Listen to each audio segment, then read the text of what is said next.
So eto guys, ang kaibahan pala nito, ang labor cost dito kumpara sa labor cost ng taniman ng palay is dito pala package. At sa taniman ng palay kasi per magsasaka at per day, tapos depende kung may pagkain o ano. Sa magsasaka halos parang 450 per day o 400 pesos, depende sa usapan yun ng may-ari.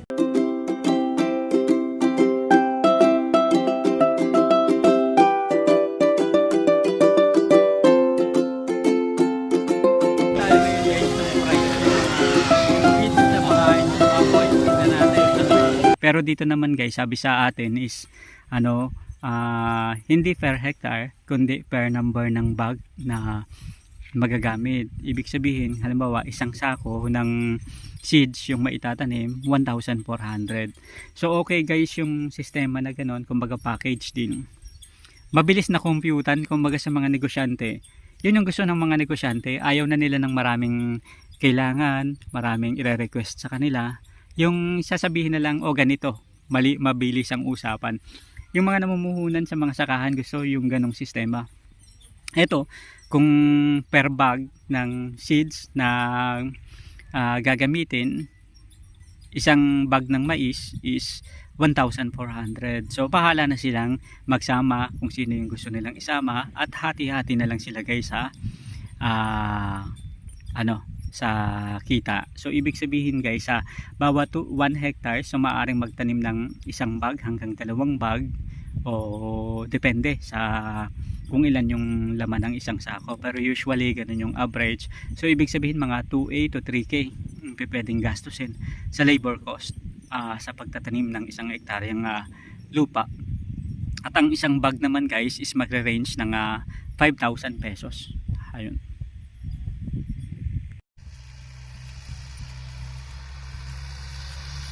So eto guys, pahingahan. Syempre pagod na yung mga magsasaka. Lunch time muna. Eto, ganito yung sistema kapag kapag nagtatanim ng mais na katulad nito. Talagang pagod. Boss, isang hektarya, mga ilang yung na pwedeng anihin dyan na sako? Mga ilan yung inaabot sa isang hektarya? 70 plus. Mga 70 sako. Tapos ang presyuhan po ngayon 17 na, no? 18. Para kumita po ng medyo maganda-ganda, mga anong presyuhan yung medyo ayos-ayos? 20. 20, kitang-kita na po doon. Ibig sabihin po, halimbawa ang isang magsasaka namuhuna ng 40 mil. So magano yung possible o pwede nakitain niya? 40 mil,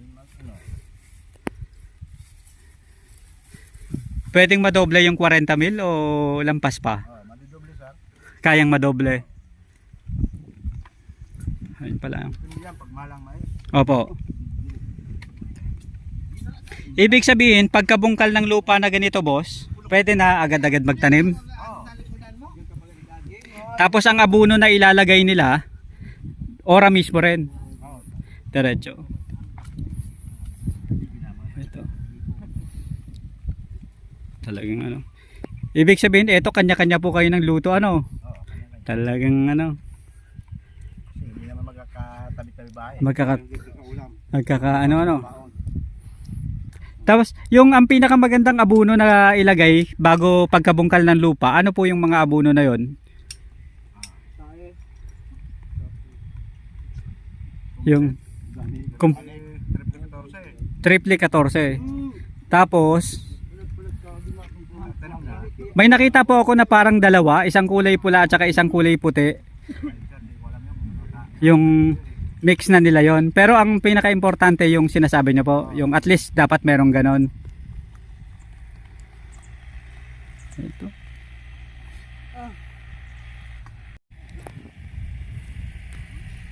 Ito pong mga metal na ganito, kanya-kanya na kayo ng ng dala o pahiram ng may-ari? Kanya-kanya Kanya-kanya na po. Nakapila namin. Ah, inaarkila pa po yung ganito.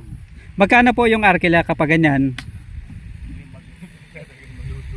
Yung ang per peraso, 50 ang araw. 50 ang isang araw. Ayos. Tapos kapag gagawin o bibilhin, aabutin ng mga 1.4. Ayun. So, eto guys, parang yung sa mga welder din pala, no? Yung sa mga ano, inaarkila din, ano? Akala ko yung sa mga welder, electrician lang yung inaarkila. Dito rin pala sa pagsasaka, nag-aarkila rin pala ng ganyan kapag ano, walang gamit.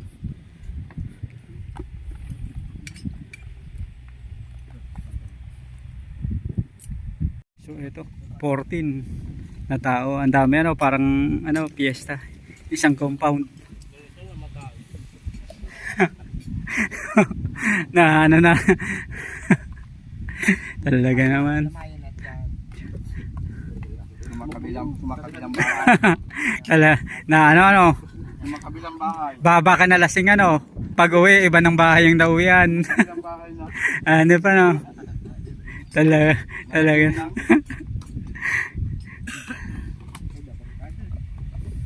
Ang ganda dito.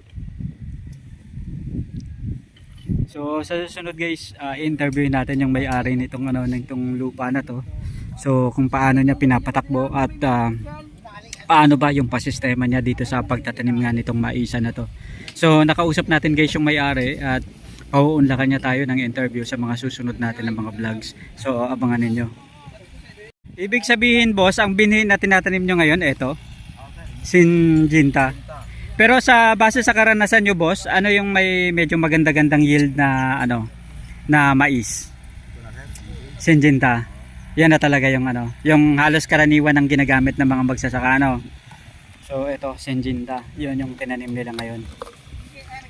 Ang yan po ba na mais, sweet corn o yung regular na corn?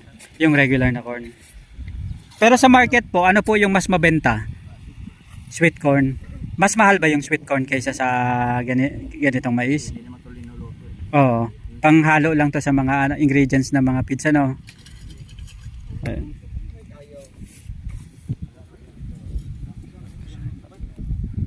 Ibig sabihin, ang isang bag na ganito, halos mga ilang kilo yung laman nito? 35. 35 kilos. 35 seedling. 35. Ano pong ibig sabihin? 35,000 na peraso. Ang dami pala, ano. Akala mo isang sako lang na ganyan. So Syngenta. Pero 35,000 na yung laman. Kaya pala kailangan din marami po talagang magkakasama, no. Imagine sa isang sako na ganyan, 35,000 itutusok-tusok mo na ano, pa isa-isa. So talagang ano, talagang required yung maraming manpower. Yung ibang mga magsasaka, 'di ba, ito Syngenta. Yung mga ibang mga magsasaka, ano naman yung karaniwan nila pong ginagamit na brand? Kasi yung iba naman, nagamit ng iba, Pioneer. Pioneer. Okay rin po yung ganon. Ibig sabihin po nito, halimbawa nagtanim kayo ngayon, ang ani po nito kailan? December, April. Mga April na. Pagkaani po ba nitong mais na ganito? Diretsong benta na o ibibilad muna? Ibibenta mo na. Kaya lang mas mababa po yung price. Magkano po yung difference between binilad at hindi binilad? Mga 2 piso, 5 piso. Bali 5 piso sir. Halos 5 pesos po yung difference. Sayang din po, ano? Yung, di ba, ito po, thresher na po yung ginagamit dito pag ano? Harvester. Kasi kapag usually kapag halimbawa manual lang po tapos pahakot, magkano po yung binabayad sa pahakot sa kapag ganito yung layo hanggang sa highway? 20 ganyan. 20 pesos isang sako sa bawat ano. Yung harvester po, magkano po yung rental fee sa mga ganyan usually? Ano din, sako din yan binabayaran. Per sako din. Hindi sila yung per oras na ano. Okay. Sako din. Kumbaga by contract po sila, ano. 90 isang sako. 90 pesos. Kaya lang, yun naman nakasako na. Tapos diretso na doon sa ano. Wala nang pahakot-pahakot. Ano po? Diretso. Hindi sir, yung iba, dito din nilalagay nila. Puno na yung ano nila. Oo. Dito. Kumbaga, oh. Tapos ano. Sako din eh. Opo. Ay, yung iba naman, pwede rin dalhin doon. Diretso na. Pagkaroon, no? Opo. Punta dito, dito din. Para mabilis na po ano. Eto guys, kwentuhan kasama ng mga ng mga katropa natin ng mga magsasaka. Yung mais po ba talagang yung parang kulay orange na talaga na ganito? Ganyan talaga. Ito talaga Pero ito po walang halong iba basta ganito lang Ayun. Ito lang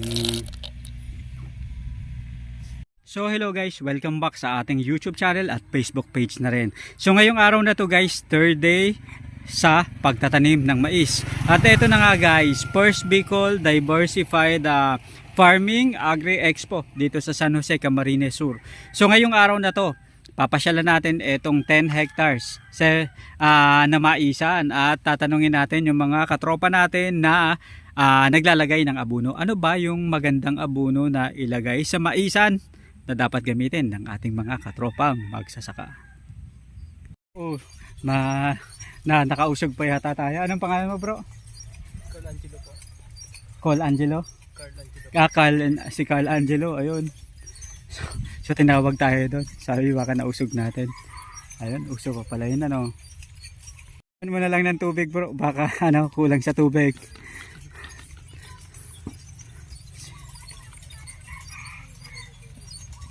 Ito.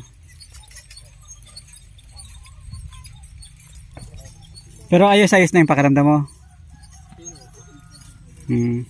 Mga taga-tagas kayo o ano? San Rafael po, Tigaan. Sa San Rafael. Ayun.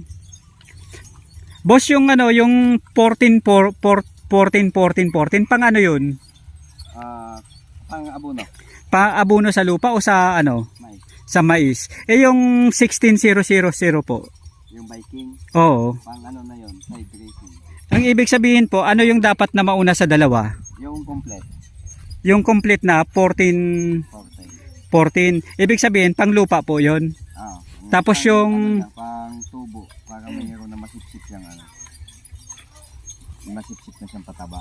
Opo. Tapos yung isa naman, Pang side grazing. ibig sabihin kapag nakatanim na yung mais, saka naman siya nilalagay? O kahit hindi pa nakatanim? Tatlo o apat na dahon, mag-abono ka na pa konti-konti.